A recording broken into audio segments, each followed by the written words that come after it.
In May 1945, as the war in Europe drew to the close, 6 prototypes of the brand new British tank were hurried to the front in the hope that they could be tested in action.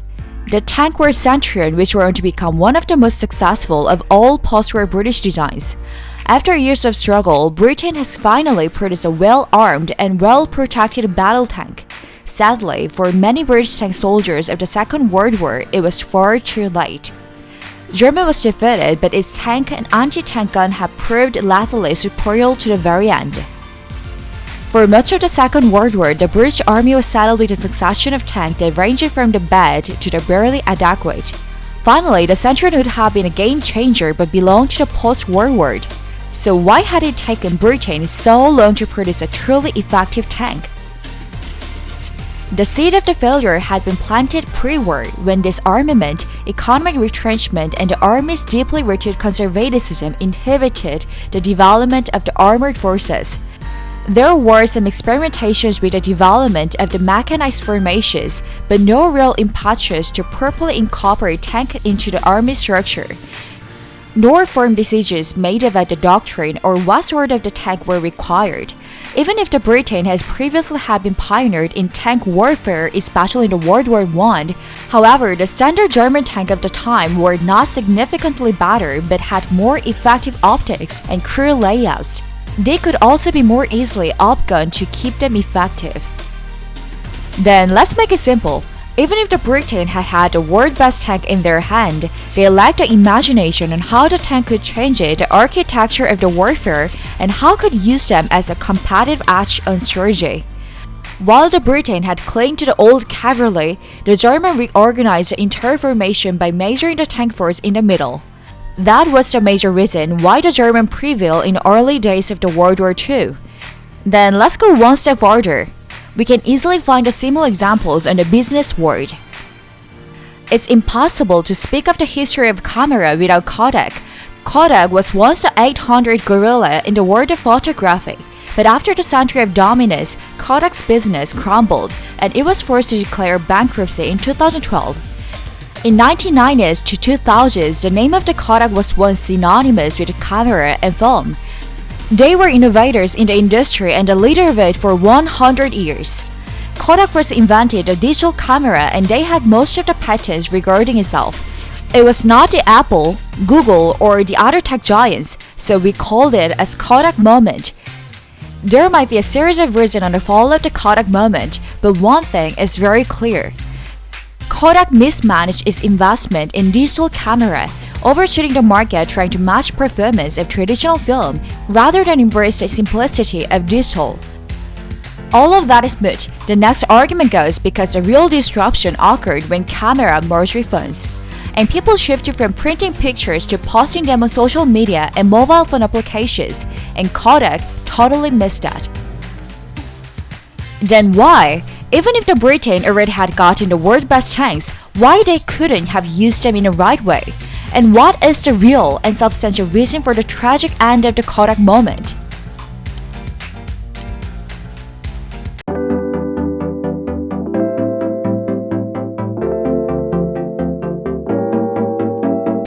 Every company had persistently struggled to embrace new technological opportunities or recognize the new technological threats, even when the threats are mortal or the opportunities are golden.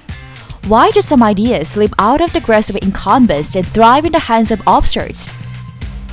In 1970, the photocopying giant Xerox established the Palo Alto Research Center. Xerox worked and developed the world's first personal computer with a graphical user interface, windows, icons, and a mouse. Bill Gates of the Microsoft and Steve Jobs of the Apple observed developments at Xerox PARC with great interest. The Xerox still makes photocopiers. In 1975, a 24-year-old engineer named Steven Sasson built the world's first digital camera, a patched-together device scavenging a lens from the Super 8 camera, magnetic tapes in a portable cassette recorder, and a TV screen. Sasson worked for the Eastman Kodak, where in 1989 he and his colleagues also constructed the first modern digital DSLR camera, a single-lens reflex camera. Kodak built a sizable line of the business in digital photography and earned a small fortune from the patents related to the DSLR, the digital one. Yet Kodak couldn't adjust to the world in which every phone contained a camera. The company filed a bankruptcy in 2012.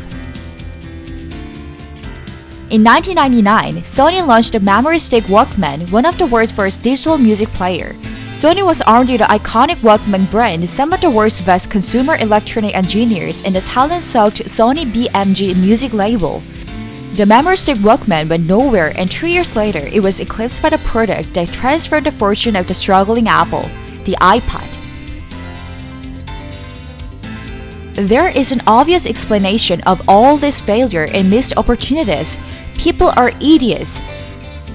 When Steve Jobs visited Xerox PARC in 1979 and saw a window and mouse interface for the first time, he couldn't contain himself. "Why aren't you doing anything with this?" he yelled. "This is the greatest thing. This is revolutionary." But like I said already, Xerox still makes the photocopiers. Idiocy is a tempting explanation and not without merit, but there is something about idiot theory that feels too glib. Consider Xerox PARC. How is it that the corporation could be smart enough to establish such a superb research center, but then fail to take advantage? Was Sony really run by the idiots in the 1990s? This organization stumbled for a reason. Management theorists have a word for it: disruption. Disruption describes what happens when firms fall because they keep making kinds of choices that made them successful, says Joshua Ganz, an economist at the Rosman School of Management in Toronto and author of The Disruption Dilemma. Successful organizations stick to their once triumphant strategy, even as the world changes around them. Why does this happen? Easily, the most famous explanation comes from the Clayton Christensen of the Harvard Business School. In his 1997 book, The Innovators Dilemma told a compelling story about how new technologies creep up from below. They're flawed or under development at first, so do not appeal to the existing customers. Holiday snappers do not want to buy the digital camera the size of the showbox and the price of the car. However, Christensen explains, these technologies do find customers, people with an unusual need previously unserved by the incumbent players. The new technology gets better, and one day the incumbents wake up to discover that the upstart challenger has several years head start, and once loyal customers have jumped ship. Christensen's story is an elegant one and it fits some cases brilliantly, but there are some many cases that do not fit, such as failure of the Xerox to exploit the cutting-edge research at PARC. The mouse and the graphic user interface are the low-end competitor to the photocopier. They are from a completely different universe. The iPad didn't sneak up on Sony from below. The company had seen the potential of the digital music player and moved quickly. Dominant organizations often see the disruptive technology coming. Kodak and Blockbuster weren't caught by surprise, Joshua Ganz tells. They know what the future looked like. They didn't know later than everybody else. They knew ahead of everybody else. They knew, but they weren't able to put together the right response. There is also a striking counterexample to the Christensen's idea that disruptive technology began as flawed or low-quality options. The iPhone was priced as a premium product with never-before-seen capabilities. It devastated Nokia and Research in Motion, now simply named the BlackBerry, in the echo of its once iconic offering. Christensen has tried to fit iPhone into his theory. At first, he predicted that the incumbents would easily respond, and later recast it as a disruption in a different industry altogether. It was intended to disrupt the laptop, and that's the way it happened. The laptop? Tells the Nokia and BlackBerry. Well, when a theory needs to be made this elastic, it may be time to look for another theory. And it's time to introduce her. In 1990, a young economist named Rebekah Henderson published an article with her supervisor, Kim Clark, that presented a different view of why it's hard to do new things in old organizations. The relevant word is organizations. Dominant organizations are prone to stumble when the new technology requires a new organizational structure. An innovation might be radical, but if it fits the structure that already exists, an incumbent firm had a good chance to carry its lead from the old world to the new. Consider for the IBM, the giant of the mainframe computing. IBM is a survivor. It predates a digital computer by more than 3 decades. While the performance of the computer was being revolutionized by the semiconductor, the integrated circuit, the hard drive, and the compiler, IBM maintained a dominant position without breaking stride. This was because the organizational challenge of making and selling a sophisticated mainframe computer to the bank in the 1970s was not greatly different from the organizational challenge of making and selling a mechanical tabulating machine to the bank in the 1930s. Change was constant but manageable. When computers started to be bought by the smart businesses, hobbyists, and even parents, IBM faced a very different challenge. It did build a successful business in pieces, but was unable to maintain its old dominance or bring to bear its historical strength. In fact, the PC division prospered only as long as it was able to snub the rest of the organizations, often parenting with the component suppliers and distributors that directly competed with the IBM divisions. Internal politics soon asserted itself. A case study co-authored by Henderson described the PC division as smothered by support from the parent company. Eventually, the IBM PC business was sold off to the Chinese company Lenovo. What had flummoxed IBM was not the pace of technological challenge, it has long coped with that, but the fact that its all organizational structure has ceased to be an advantage. Rather than talk of the radical or disruptive innovations, Henderson and Clark used the term architecture innovation. Here comes a major point of this video.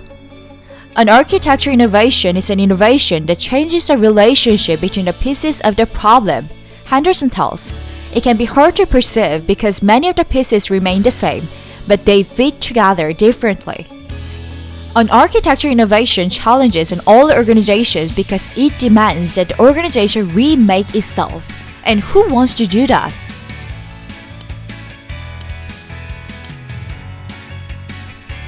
Then let's go back to the tank story. The armies of the late 19th century was organized as armies had long been around cavalry and infantry.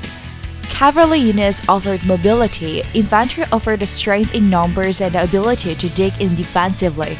Three technologies emerged to define the First World War: artillery, barbed wire, and machine gun. They profoundly shaped the battlefield but also slipped easily into the existing decision-making structures. Barbed wire and machine gun were used to reinforce infantry positions. Artillery could support either cavalry or infantry from a distance. However, the tanks were different. In some ways, they were like cavalry since their strength lay partly into the ability to move quickly. In other ways, they fit with infantry fighting alongside foot soldiers. Or perhaps, tanks were a new kind of military capability entirely. These decisions might be philosophical, but in the light of Henderson's idea, they are intensely practical. A more recent example is a helicopter, basically a kind of airplane and therefore an asset of the Royal Air Force, or something quite different. Who should be in charge of the drones today? So it was with the tank. If it was to prosper, it needed an organizational home. Someone would have to argue for it, someone would have to pay for it, and someone would have to make it all work, technologically or tactically. Perhaps the two most obvious places to put the tank were a standalone unit, since it offered acquired new capabilities, or in a cavalry regiment, since it was highly mobile and the horse were becoming obsolete. There were traps along either routes. The established regiment would resist a standalone structure for tank, which would compete for resources while the post-war army was shrinking. A new tank regiment would lack both lives and half of the historical tradition. After various twists and turns, it was the cavalry that ended up as the organizational home of the tank. And cavalry officers certainly understand the highly mobile strike's capabilities. But they were never really organized around the concept of the mobility. They were organized around horses. The cavalry officers loved his horses and rode with his skill. His regiment was devoted to feeding and caring for the horses. Would he not resist a usurper tank with every fiber of his being? Okay, then let's go back to the business world and find out the suitable examples. Start with the Xerox. Xerox developed or assembled most of the features of the user-friendly personal computer, but Xerox itself did not have the organizational structure to manufacture and market it. Xerox did develop the laser printer, a product that matched the company's expertise nicely. As Gladwell pointed out, this easily paid for the entire PARC project. The laser printer was like artillery or the machine gun for Xerox.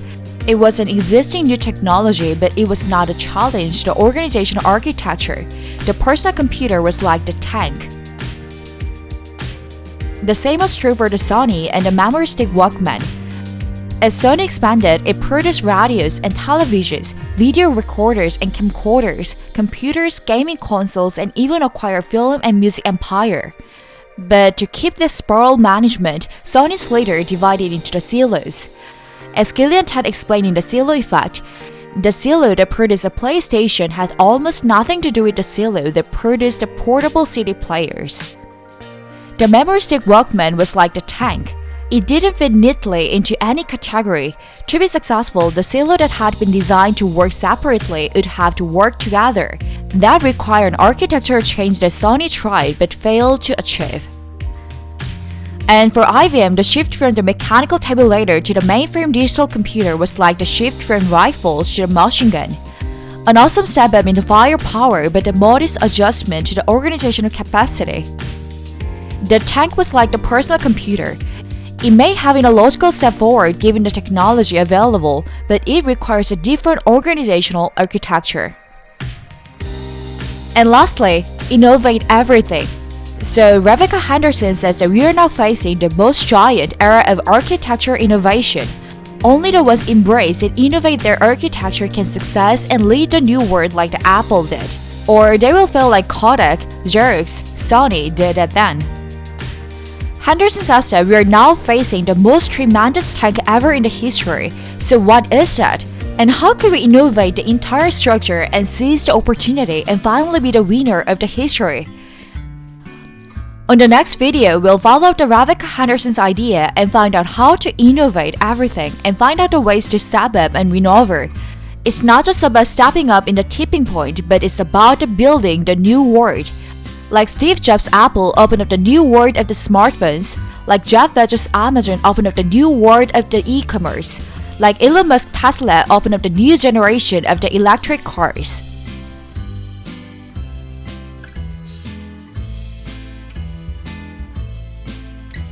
Thank you so much for watching my video, and please subscribe to my channel and share your thumbs up.